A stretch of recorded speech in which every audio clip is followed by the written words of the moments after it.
Hello and welcome to this Astranti training video where we're going to be looking at how you can go about creating a cohesive team. And there's a few sections to this video, so let me take you through them straight away. Firstly, we're going to have a nice little introduction to the topic of why cohesive teams are important, or why cohesiveness is an important element in a team. And then we're going to move on to a couple of models. The first is the 5 dysfunctions of a team, where we're looking at 5 issues that teams face, mean it's difficult to form cohesive teams. And then we're going to be looking at the ABCD trust model, which is a model that helps you as a leader build trust in your teams. And then we're moving away from the models to look at a couple of other topics. The first is clarity, and basically what we're talking about here is just making sure the objectives and tasks that are set for your team are nice and clear. And then finally we're looking at diversity, and in that section we're asking how you as a leader is going to celebrate the different backgrounds that your team members will be coming from. But we're going to start the introduction because that's as good a place as any to start. So let's zoom on in. And what I'm going to do first is pop up on screen a quotation for you. I am a member of a team, and I rely on the team.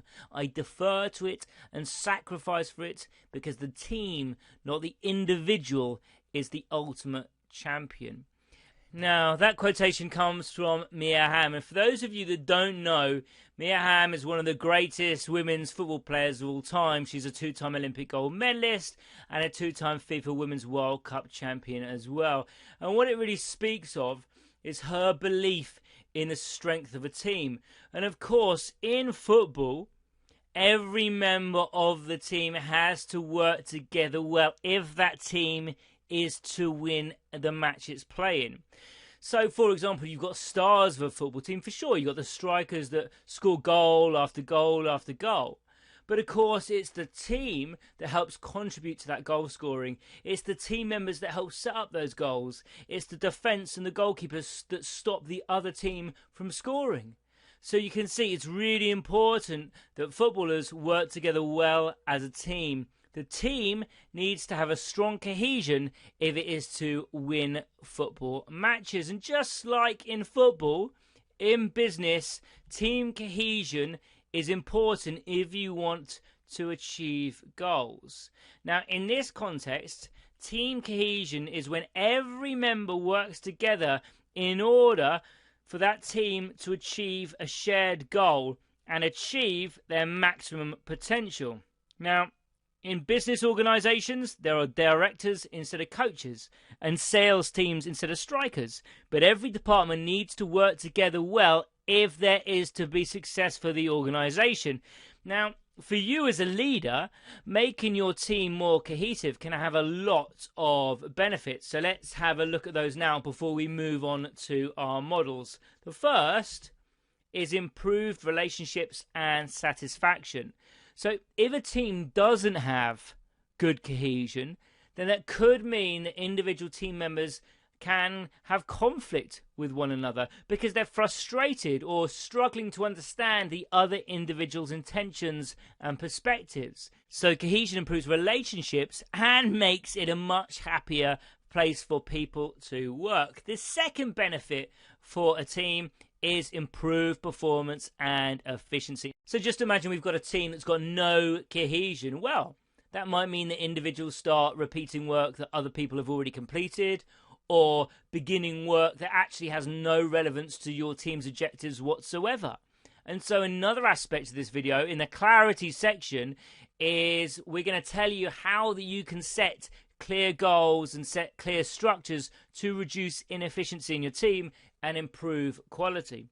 And the final benefit for the team is improved focus and motivation. Now, team cohesion often involves making sure that you as a leader set a clear purpose for your team and allocate distinct roles for your team members to achieve it. And this helps those team members stay focused on the goal. And of course, if they're more focused on the goal, then they're more motivated to achieve it. Now, as I've already mentioned, to make sure that you know how to create a cohesive team at the end of this video, we're going to be looking at some models, factors, and approaches that are going to get your team working incredibly well. And so our first model we're going to look at our 5 dysfunctions of a team, is going to help you tackle some of the challenges that come with improving team cohesion. And we're going to start this section with another quotation, but this time it's not from a soccer player, it's from Patrick Lencioni, whose model we're going to be looking at in this section. Not finance, not strategy, not technology, it's teamwork that remains the ultimate competitive advantage, both because it's so powerful and so rare. And what we're going to be looking at in these sections is issues that Lencioni suggests stops teamwork happening so regularly in teams and causes it to be so rare. Now, the reason we're doing this is to make you aware of the dysfunctions in order so that you as a leader can recognize them earlier on in your team and then take the appropriate steps to alleviate the issues. Now, once you've eliminated these issues, then that means the cohesiveness of your team is going to improve. You're going to be working better together, and that, of course, will bring you all the benefits that we saw in the introduction section. So with that in mind, let's go straight into Lencioni's model now. The 5 dysfunctions of a team. And what you can see is we've got a pyramid. And the idea of this being a pyramid is that each of the dysfunctions contributes to the dysfunctions above it. And if you begin to notice these dysfunctions in your own team, then the team's cohesion is going to topple down like a line of dominoes. And as we go through each of these issues, I'm going to suggest to you practical ways in which you can sort these problems out. But of course, at the bottom of this pyramid, we've got absence of trust. Then we move on to the next one, which is fear of conflict, lack of commitment, avoidance of accountability, and inattention to results. So remember, each one at the bottom feeds up to the next one. So it makes sense that we start at the bottom with absence of trust. And so the issue here is that team members don't trust one another. They doubt the good intentions of their colleagues. And if they doubt the good intentions of their colleagues, what it's going to mean is that they're going to become defensive very easily because they won't feel like they can be truly vulnerable around them. So let's give you an example to tell you what I mean. Let's imagine you've got one team member who may refuse to help another complete their workload because they think they may be taken advantage of and end up doing more than their fair share. So you can see here the team member doubts the good intentions of their colleague who otherwise they would help out and so refuses to do so. That of course means that your team's not cohesive and not working well. So some practical steps to help avoid this are to build trust in your team. Now we're going to come on to more ideas than this throughout this model, but let's just start with 2. Avoid creating a blame culture and share relevant information to keep the team informed. So the first one, avoid blame culture. So what you should do here as leader is not find someone to criticize, not find someone to punish whenever things go wrong in your team. Instead, you should make sure that the focus is on constructive feedback, which means that everyone is going to learn from mistakes. So no one just says, oh, it was their fault, not my fault. Everyone is prepared to take constructive criticism. And the second point is making sure that you as a leader share the information your team needs to know. So for example, making sure you share with your team how well the team is progressing and the results you are achieving. And that's going to make each team member feel they're reliable enough to be included and also that they can depend on you to keep them in the loop. And that's going to start to help build trust, okay? Now we can move on up the pyramid to fear of conflict. So, fear of conflict. Does that sound that bad? Surely it's a good thing if your team is happy to avoid any arguments that might come along. Well, actually, it's not, because constructive conflict is really important to help your team grow. And this dysfunction, fear of conflict, arises when your team doesn't recognize this. They don't see it as a positive, and so they avoid conflict because they worry that it may become destructive. Now, if you've got a team that does fear conflict, it means that you're going to have to be really direct and say directly to them if you want to hear their thoughts. Otherwise, they're just not going to offer them. Now, one way you could do this is through organising a brainstorming session.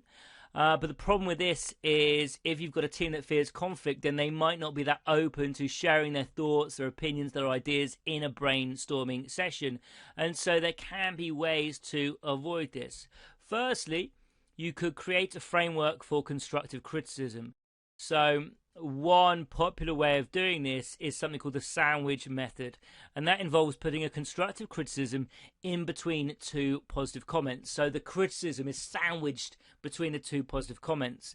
Now what this does is it keeps goodwill high and embarrassment and arguments low, because the recipient of the constructive criticism, or the sandwich method, thinks, actually, I've done two things right for my one thing that needs working upon, and it's also easier for the other colleague to give to their team members, because it doesn't just feel like they're saying, well, everything you're doing is awful.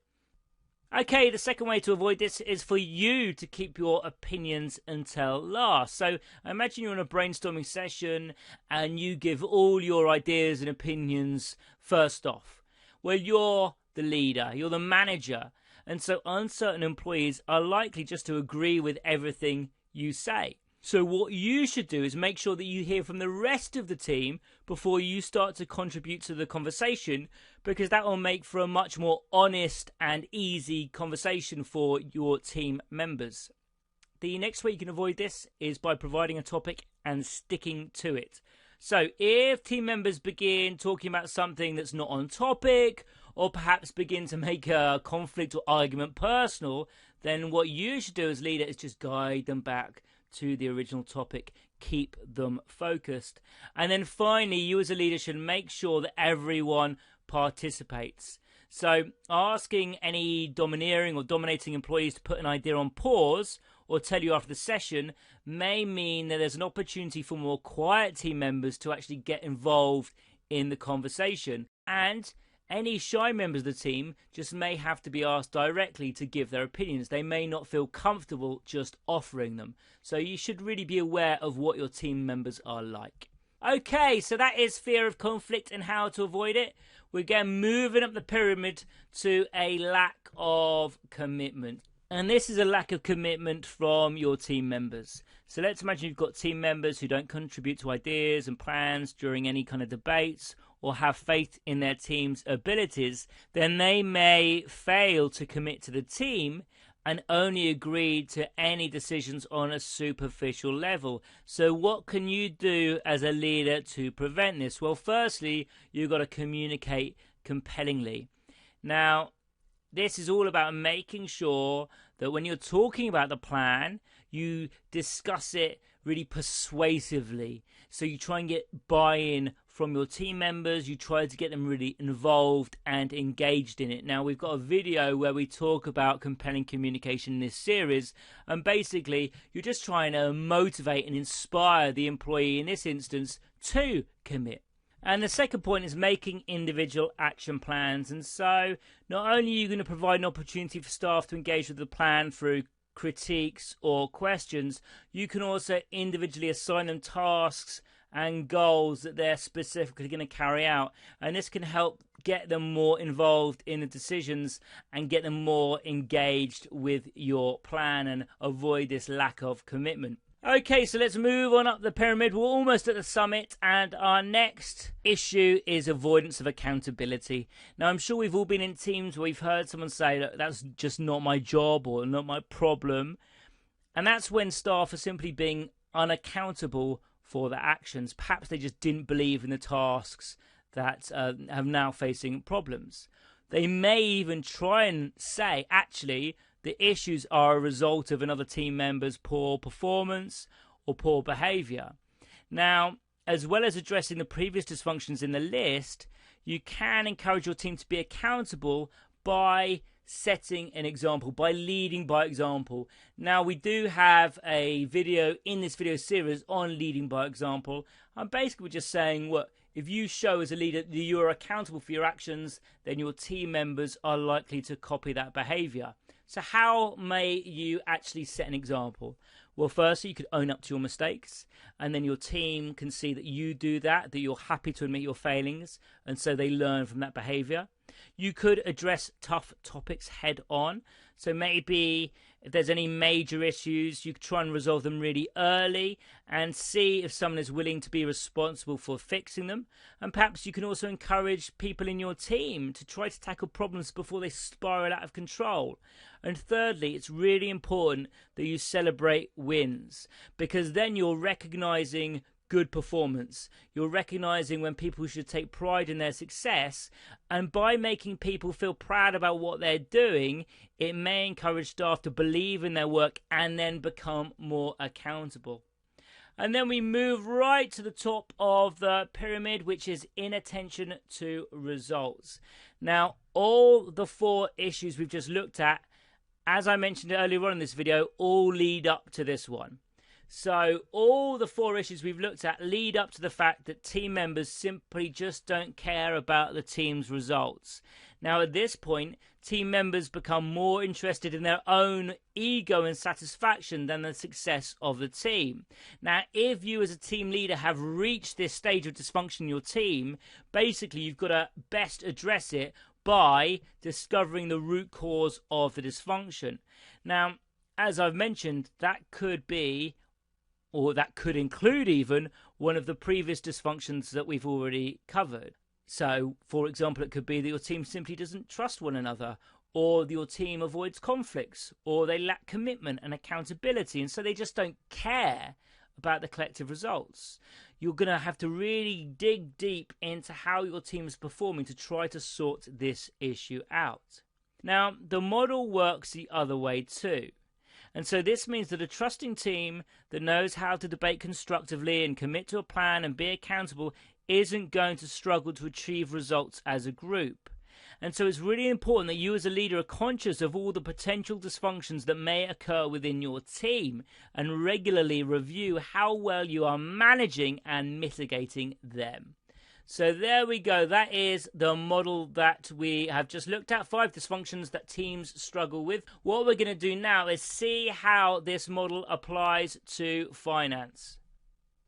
Just like in lots of different industries, results are really important to successful finance leadership, whether it comes in the form of meeting budgets or uncovering variances or even making sure that staff are paid on time and accurately. And cohesive and functioning teams are vital to success in finance. So let's have a look at some ways in which finance leaders may apply the model we've just looked at to make sure that everyone stays focused on collective success.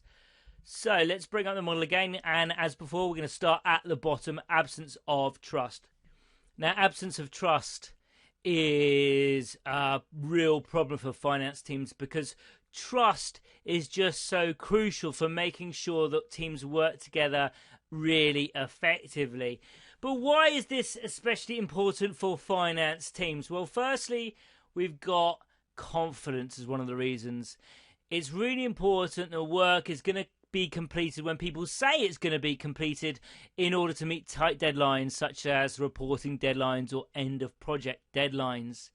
You also need to trust in the truthfulness of people's explanations. So, for example, the reasons for variances when analysing budgets or analysis undertaken of an analytical review during an audit. And the third reason why trust is so important is it's vital in finance teams that work is done well and is error-free. Now, whilst all accounting systems have controls, it's really hard to check everything. And so it's really important that staff can be trusted to do work carefully and diligently. Means that managers have to spend less time checking the team members' work and can spend more time adding value through analysis and good management. As a finance manager, you have to trust in your team, and it's also really important to have trust between team members if your team is to be successful. Okay, then we can move up to fear of conflict. So, finance staff that work in compliance, so things such as risk departments or auditing teams, need to feel comfortable when challenging the status quo in order to prevent organisations from making poor decisions or misrepresenting their financial position. Now, in finance departments, junior members should be encouraged to raise any issues or concerns without fear of reprisal, so that accounting errors are always highlighted. More senior staff have to be able to speak out honestly when they're undertaking financial analysis, doing investment appraisals, or undertaking variance analysis, so that any issues can be highlighted and the organisation can act upon them. It's also really important that finance leaders are vigilant for any signs of groupthink. This is when people in a group agree to something, a course of action or opinion, simply to maintain the status quo rather than because they actually agree with the opinion or the plan of action. Now, this can be particularly relevant when teams work closely together for a long period of time, as you will find in most finance departments. Leaders in finance departments also need to organise channels for employees to share their ideas without fear of rebuke. After all, if a junior management accountant has an idea for improving the quality of insights reported, but simply doesn't tell anyone, it could end up costing the company a lot of money. Okay, now we can move up to number 3, lack of commitment. So commitment can become an issue when an accountant's work becomes dull and repetitive. Let's take a junior auditor as an example, although I can see you've written junior accountant on screen. I do mean junior auditor here. The junior auditor who has to do a substantive test on 100 invoices perhaps, or the operational team processing purchases invoices all day. It can be very tempting to just sign off an invoice number 100 as okay, even when an issue is found, because the team member has just had enough at that point. Operational team leaders will have to establish commitment to the team through trust, compelling communication and clear action plans, because they may not be able to rely on the same incentives that strategic managers are able to in order to achieve buy-in. They can offer, for example, high pay, career progression, or demonstrable impact on company strategy and success. Considering how to create more variety in people's work could also help retain buy-in for staff. And then we can move on to our penultimate issue, avoidance of accountability. Now, accountability in finance is essential in order to maintain the integrity of financial reports and the trustworthiness of an organisation. Because of this, many accounting bodies will have policies and rules to make sure that accountants complete work competently and have a plan of response if mistakes or unethical actions occur. Finance leaders must monitor operations in their team closely to make sure that these rules are practiced properly. For example, many accounting bodies make sure their team members apply IFAC's fundamental ethical principles, which include integrity, objectivity, competence, and due care. SEMA also provides a step-by-step guide for accountants to follow if these principles are threatened. And then finally, we have inattention to results. Now, accountants operate in an industry where accuracy is paramount. This can partly be controlled through systems and controls, but it's also really important to remember that culture plays a huge part too. If you can engender a culture in your team of pride and accurate information, which is effectively and honestly analysed, the less time you will need to worry about checking the detail of everything done, and the more time you can spend adding value to the work that you are doing. So there we go. That's how we can apply this to finance. What I want to do now is set you a little exercise. So what I'm going to do first is put a scenario on screen that we're going to read through together, and then I'll pop up the requirement line, which is what you have to do. Warren is the newly appointed manager of a small internal auditing team. The team have worked together successfully for a long time, but they have never been managed by Warren before.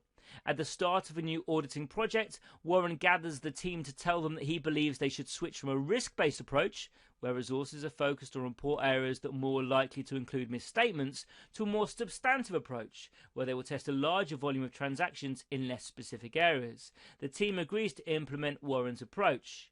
Partway through the audit, Warren realises his chosen approach is not as effective as he had anticipated.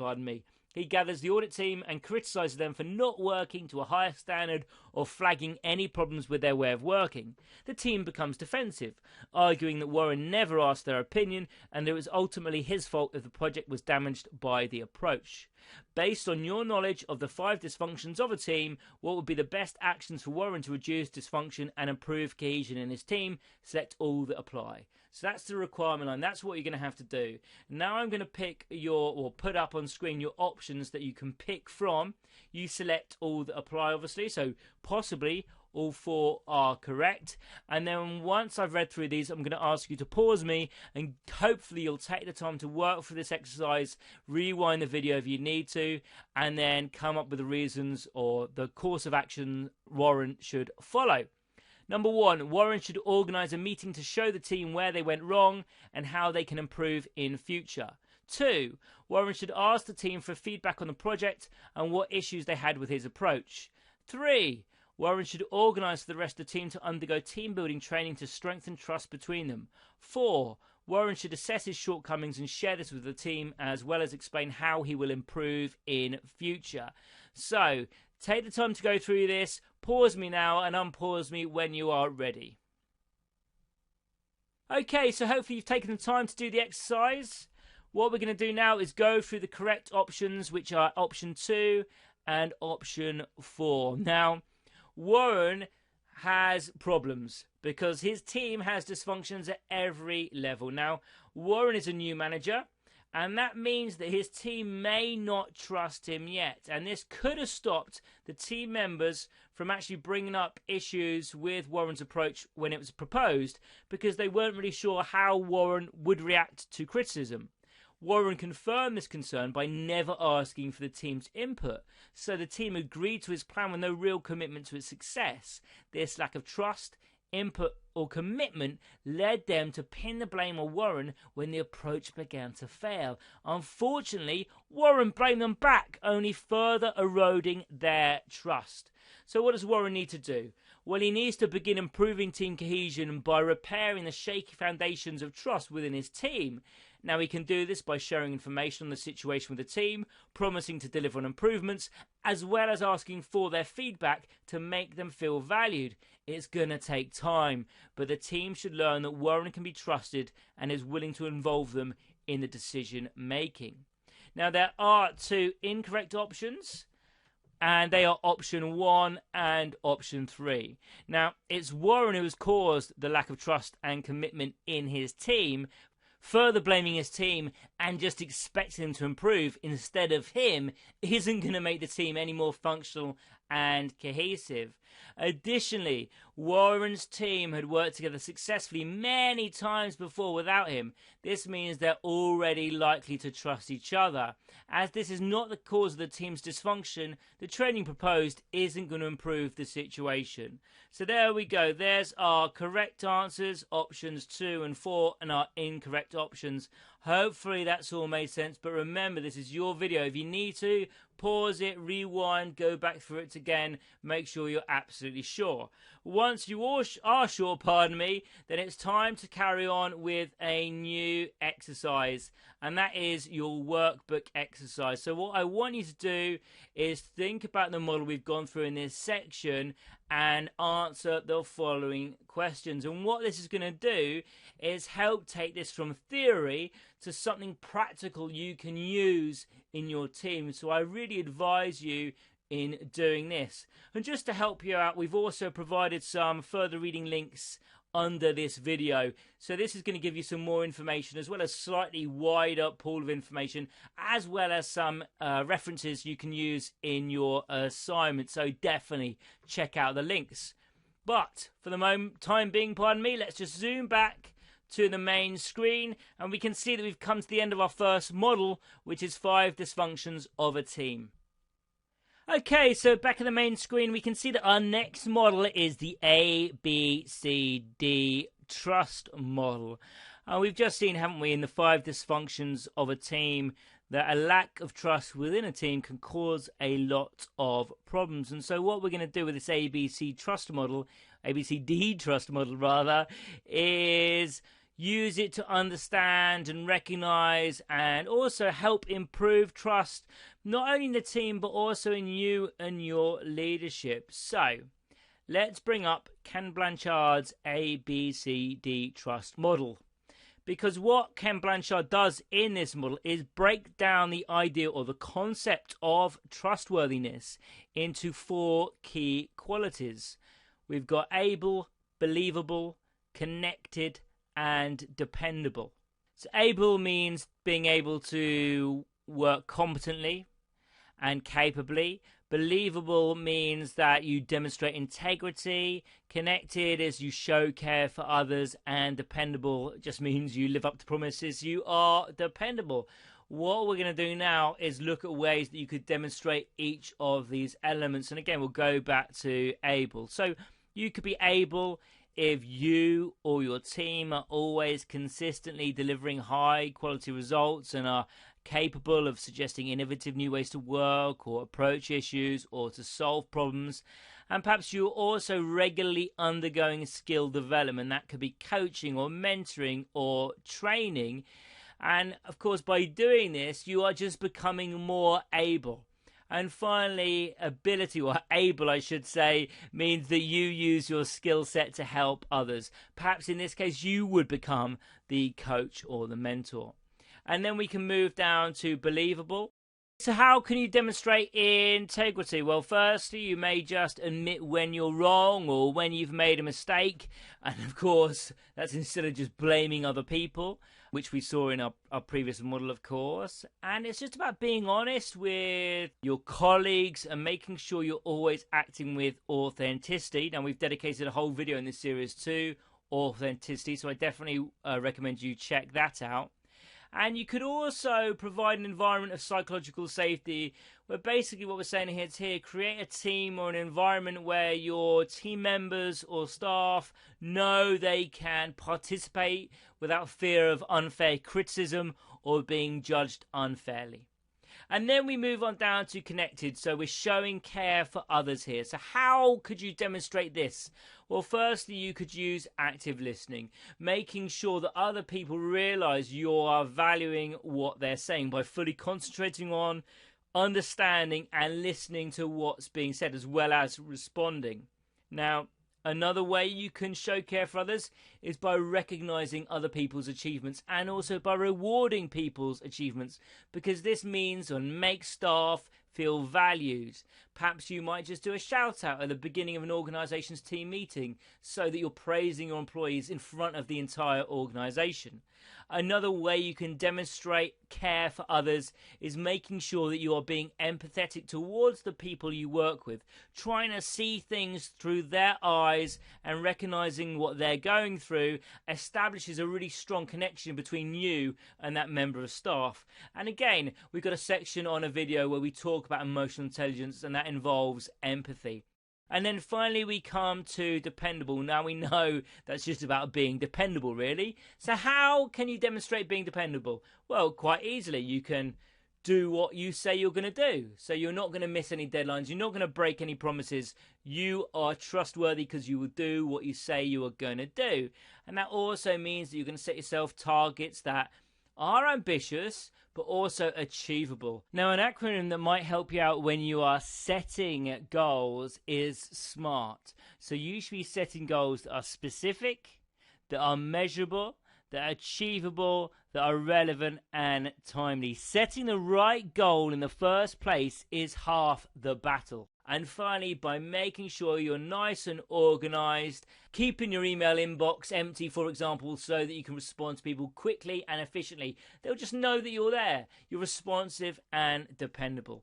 The ways you can use this model are to assess how trustworthy you are in the eyes of your superiors and your staff. And so you can go through this and identify areas in which you think you need further training or development or support.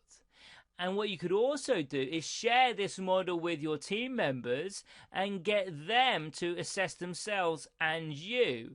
And this is also going to help provide a consistent understanding of trust in your team, because you're prepared to give each other honest feedback about where you could all improve. Okay, so that's the model. How can we now apply it to finance? Well, accounting and finance are often highly technical roles, and as a finance manager, one way that you could gain the trust of your staff is through demonstrating your own technical knowledge. Now, that doesn't mean that you have to be an expert in every minute detail of your company's systems or financial reporting rules, but instead could be simply demonstrating to staff that you really know your stuff when reviewing work or undertaking analysis and managing your team. Finance managers can often add value by seeing the big picture. So, for example, they might interpret data in terms of what that means to the whole company rather than just seeing the numbers on a page or simple explanations of them being the end in itself. So, even if you're not a technical expert in everything your team does, make sure you see the bigger picture at that higher level to demonstrate the value you add. And trust is just not crucial for managing your team, but for the profession as a whole. Because accounting scandals at companies such as Enron and the Lehman Brothers demonstrate what can go wrong when accountants do not act with integrity. Upholding your own accounting body's ethical standards, such as honesty, confidentiality, and integrity, can go a really long way towards your team having respect for you. After all, it's what they expect from a qualified accountant. So that's how it applies to finance. What we're going to do now is have a little exercise just to make sure that everything about the ABCD model makes sense. So what I'd like you to do is match each of the following scenarios with the most relevant element of the ABCD trust model: able, believable, connected, and dependable. So we've got 4 different scenarios here. The first is Malika manages a team of financial accountants. Malika wants to improve her knowledge of a new reporting standard. She finds a guide online and writes notes so she can give her team a briefing. Number 2, Tobias manages a payroll team at a large organization.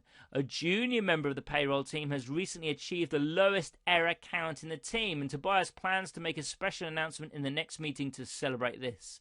Number 3, Kelly is the manager of a team of tax specialists in a large accounting firm.